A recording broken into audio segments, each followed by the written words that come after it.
দেশে রাতের অন্ধকারে সাম্রাজ্যবাদের মদদে আক্রমণ হবে না। সাম্রাজ্যবাদী আমেরিকা সরাসরি আক্রমণ করতে পারবে না। সেই ধরনের বিশ্ব নির্মাণের স্বপ্ন আমরা দেখি। সবাইকে আমাদের এই সাম্রাজ্যবাদ বিরোধী আন্দোলনের পক্ষ থেকে সংগ্রামী অভিবাদন জানিয়ে সাম্রাজ্যবাদ স্ত্রীকে কিভাবে সামরিক মহড়া দিয়ে তাকে গ্রেপ্তার করে নিয়ে আপনার ব্রুকলিনের জেলখানায় রেখেছে। আপনারা সেই দেশে যায়, সেখানকে ধ্বংস করে দেয়। গণতান্ত্রিক সরকার থাকতে চায় না, জনগণের সরকার তারা চায় না।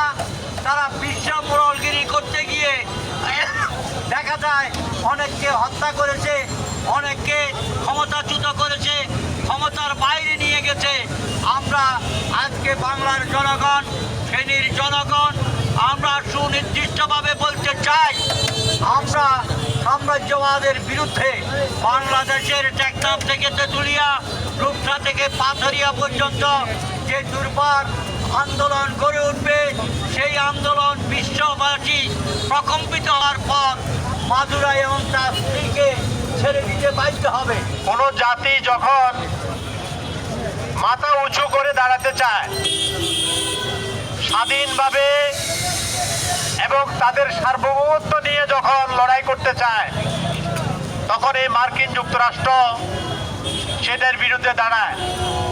সেটার সবচেয়ে বড় দৃষ্টান্ত আপনারা জানেন, আমাদের 71 সালে এই মার্কিন যুক্তরাষ্ট্র, এই সাম্রাজ্যবাদী শক্তি, তারা পাকিস্তানের পক্ষে ছিল।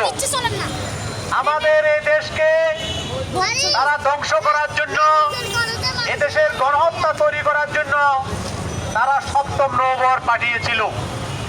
এটা আমাদের দেশের মানুষ প্রত্যক্ষভাবে এটা দেখেছে।